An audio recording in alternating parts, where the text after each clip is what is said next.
The United States is short roughly 1.5 million homes, and the people who could fix that keep voting no. Supply and demand is the oldest equation in economics. When demand rises and supply stays flat, prices climb.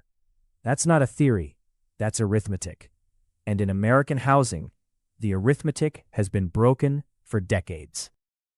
Building costs account for 60 to 70% of what it takes to bring a new house to market. The rest is land value and the regulatory gauntlet every developer runs before a single nail gets hammered.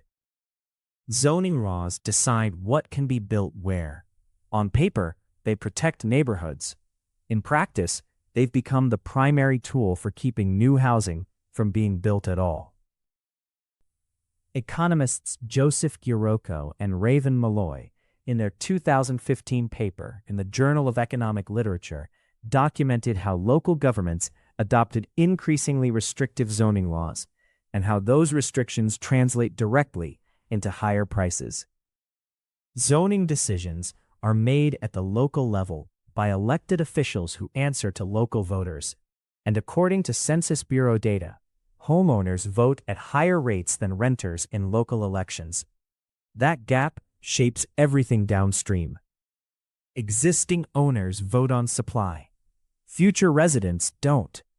The people who'd benefit most from new housing, the ones who haven't moved in yet, have no seat at the table. Technically, they don't exist yet. A homeowner's single largest financial asset is their home. Its value depends on local land scarcity. More supply means more competition, which means prices stabilize. Stabilized prices are, from the owner's perspective, a problem. So when a developer proposes a new apartment building, the public comment period fills up, not with future tenants who'd love to live there, but with current residents who have a financial incentive to say no. The objections arrive in the language of community character, traffic, parking, neighborhood aesthetics. In San Francisco, a Turner Center case study found that neighbor appeals added an average of 2.5 years to affordable housing project timelines, delays that priced multiple projects out of existence.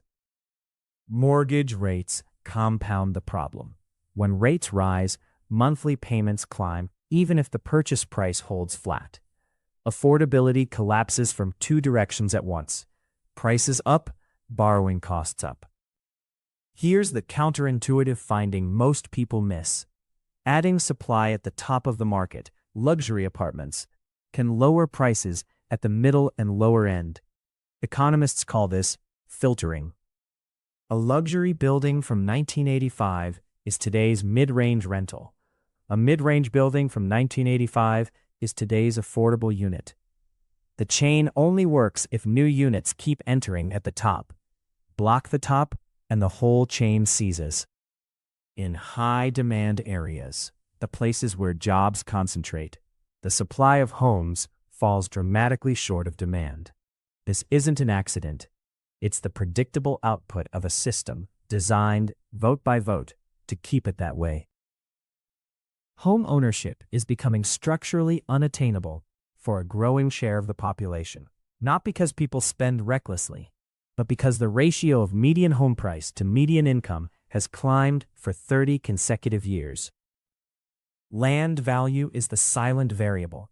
You can cut construction costs, streamline permits, slash developer fees, and if the land underneath is artificially scarce, none of it moves the needle. Scarcity is baked into the ground. Zoning restrictions didn't arrive all at once.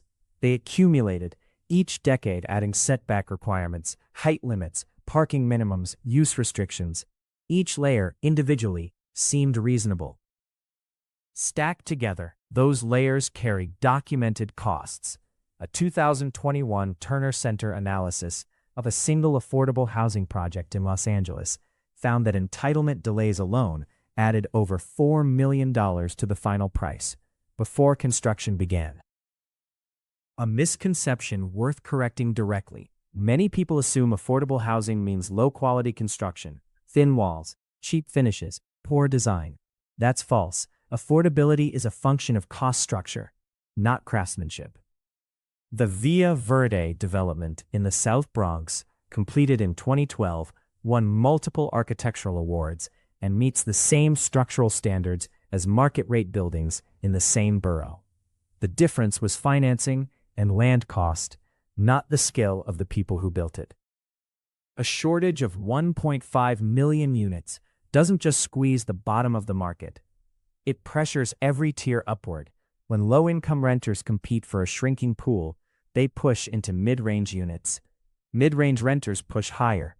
The whole stack compresses. The proposed fix is called upzoning, changing the rules to allow more units on the same land.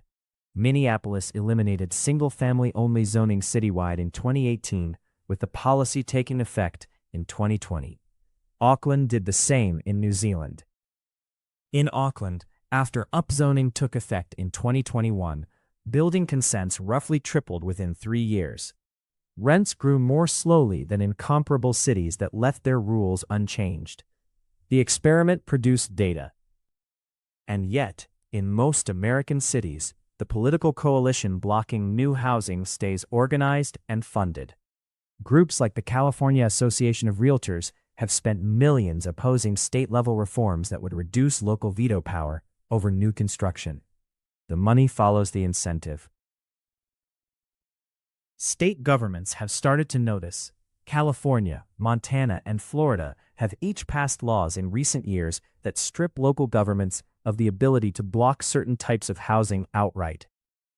This conflict has reached the courts.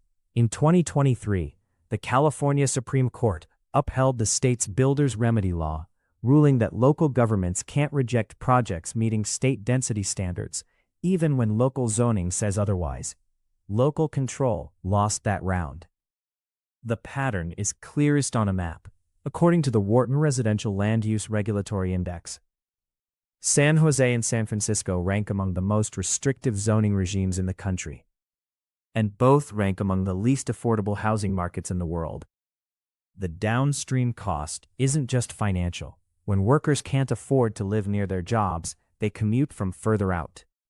A 2019 study by economists Cheng Tai-Sheh and Enrico Moretti estimated that housing restrictions in high-productivity cities cut aggregate U.S. economic output by 2% annually.